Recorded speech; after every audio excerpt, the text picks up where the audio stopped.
이번 강의에서는 큐랑 스택이라는 이 두 가지 자료 구조에 대해서 배워보도록 하겠습니다. 이 큐랑 스택 둘 다 기본적으로 삽입, 삭제가 빈번하게 일어나는 상황에서 사용하는 자료 구조입니다. 구체적으로는 어떤 원소 X를 삽입하라는 명령이랑 자료 구조에서 원소 한 개를 삭제하라는 이 두 명령을 수행할 수 있는 자료 구조입니다. 근데 보시다시피 이 원소 한 개를 삭제하는 것은 어떤 것을 삭제하라고 정해져 있지 않습니다. 이 원소 한 개를 삭제하라는 명령이 주어졌을 때 어떤 원소를 삭제할 것인지에 따라서 두 가지로 나뉘는 것입니다. 만약에 어떤 자료 구조에 원소를 이렇게 막 삽입할 텐데 이 중에 가장 먼저 삽입된 원소를 삭제한다면 얘가 바로 Q 자료 구조입니다. 그리고 반대로 가장 나중에 삽입된 원소를 삭제하기로 정하면 얘가 바로 스택 자료 구조가 되는 것입니다. 명령이 이런 식으로 주어졌을 때 Q랑 스택이 어떻게 변하는지 보면서 더 확실하게 이해를 해보도록 하겠습니다.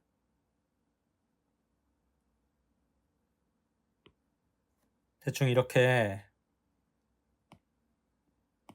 표를 만들고 이 위에다가 Q의 상태를 기록해보고 이 밑에다 스택의 상태를 기록해 보겠습니다. 먼저 첫 번째 명령을 수행했을 때 Q랑 스택에 둘 다 3이 들어가게 될 것입니다. 그리고 두 번째 명령을 수행했을 때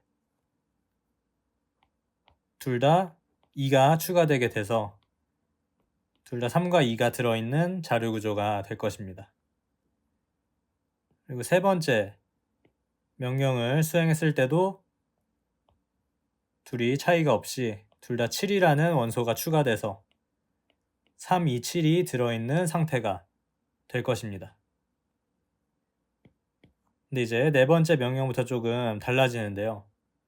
왜냐면 삭제라는 명령이 들어왔는데 Q는 삭제라는 명령이 들어오면 가장 먼저 들어온 원소를 삭제하기로 했으니까 요 3이 가장 먼저 들어왔어서 3을 삭제하겠죠. Q에는 2랑 7이 남아있게 될 것입니다. 스택은 가장 나중에 들어온 원소를 삭제할 거기 때문에 7을 삭제할 것입니다. 따라서 스택에는 3과 2가 남아있게 될 것입니다. 마저 다섯 번째 명령을 수행해보면 또 삭제라는 명령이 들어왔는데 Q는 남아있는 애들 중에 가장 먼저 들어온 애를 삭제할 것입니다. 2랑 7 중에는 2가 먼저 들어왔죠. 그래서 2를 삭제하게 돼서 Q에는 7만 남아있게 될 것입니다. 그 다음에 스택에서도 현재 남아있는 애 중에 가장 나중에 들어온 거를 얘는 삭제할 텐데 3이랑 2 중에는 2가 나중에 들어왔죠. 그래서 스택에도 2를 삭제하게 돼서 3이 남아있게 됩니다. 여섯 번째 명령을 수행하면 8이 추가돼서 7, 8이 들어있게 될 것이고 얘는 3, 8이 들어있게 될 것입니다. 그다음에 일곱 번째 명령을 수행하면 7, 8, 9가 들어있게 되고 얘는 3, 8, 9가 들어있게 될 것입니다. 이 명령에는 안 써있지만 만약에 마지막으로 또 삭제라는 명령이 들어왔으면 어떻게 될지 아시겠나요? 한번 고민해보는 시간을 스스로 가지시면 좋을 것 같습니다. Q에서는 이제 7, 8, 9 중에 가장 먼저 들어온 7이 삭제돼서 8, 9가 남게 될 것이고 스택에서는 3, 8, 9 중에 가장 나중에 들어온 이 9가 삭제돼서 3, 8이 남게 될 것입니다. 이런 성질을 갖는 Q랑 스택은 이렇게 그림으로 추상화시켜서 표현을 할 수가 있습니다. Q는 여기서 보듯이 양쪽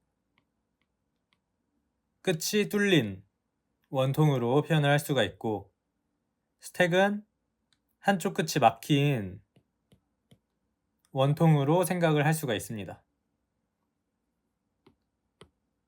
그래서 Q의 한쪽 구멍을 백이라고 하고 한쪽 구멍을 프론트라고 부릅니다. 앞과 뒤라는 뜻이죠. 그리고 스택은 구멍이 한 개밖에 없어서 이 구멍을 탑이라고 부릅니다.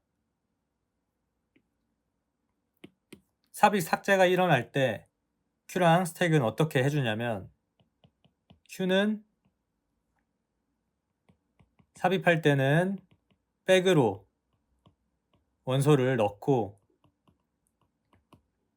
삭제할 때는 프론트로 원소를 빼줍니다. 스택은 삽입할 때도 탑으로 원소를 넣어주고 삭제할 때도 탑으로 원소를 빼줍니다. 그래서 이런 규칙을 염두에 두고 이 명령을 다시 한번 시뮬레이션 해보면 Q에는 3을 삽입하고 백으로 이렇게 3이 들어온 겁니다. 그리고 2를 삽입하고 7을 삽입합니다. 다 백으로 넣으니까 이렇게 쌓이겠죠. 그 다음에 삭제가 일어날 때는 프론트에서 공을 꺼내주기 때문에 3부터 사라지고 그 다음 삭제에서는 2가 사라지게 됩니다. 그럼 얘가 이렇게 떨어져서 앞에 위치하게 될 거고 8삽입, 9삽입은 이런 식으로 이루어질 것입니다.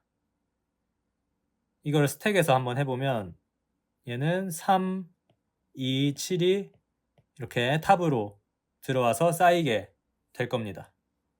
여기서 삭제 연산이 2번 일어나는데 둘 다 탑에서 빼줘야 되기 때문에 위에 있는 것부터 삭제가 되겠고 그 다음에 8삽입, 9삽입은 이런 식으로 이루어지게 될 것입니다.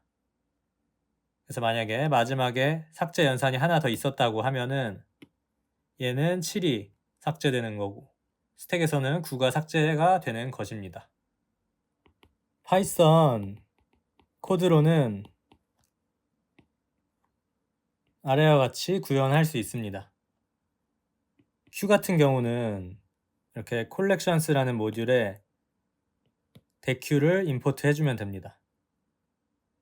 그래서 이렇게 deq 해주면 빈 Q가 선언이 되게 됩니다. 여기서 이제 이 명령을 그대로 코드로 옮겨본 것인데요.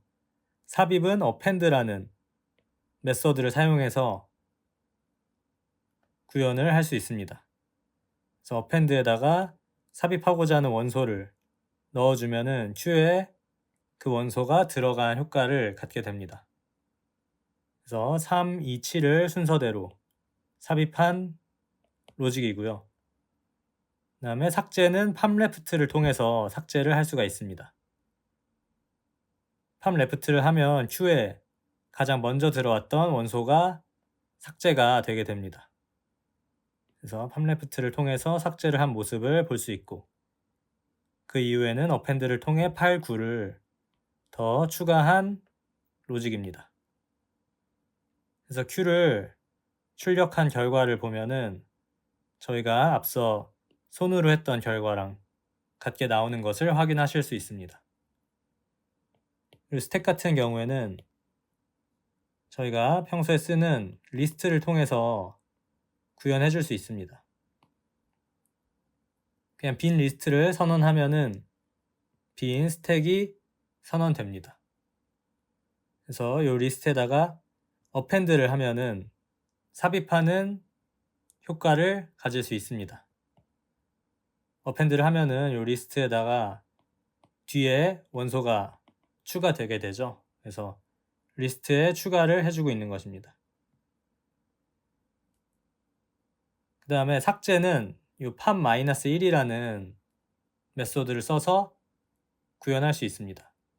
원래 리스트에 pop 하고 어떤 인덱스를 넣어주면은 그 인덱스에 있는 값이 삭제됩니다. 여기다 -1을 넣어주면은 리스트에 -1번째, 즉 가장 마지막에 있는 게 삭제가 되는 것입니다.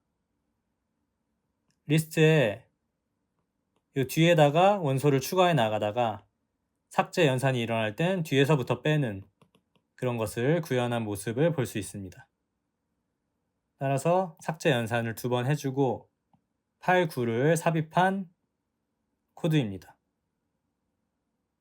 스택을 출력해보면 저희가 손으로 했을 때랑 같은 결과가 나오는 것을 확인하실 수 있습니다. 지금까지 Q랑 스택의 개념과 그것들을 파이썬에서 어떻게 코드로 구현하는지를 같이 알아보았습니다. 앞으로 이 Q 스택을 응용하는 문제들을 같이 풀어보도록 하겠습니다. 다음 강의에서 뵙겠습니다.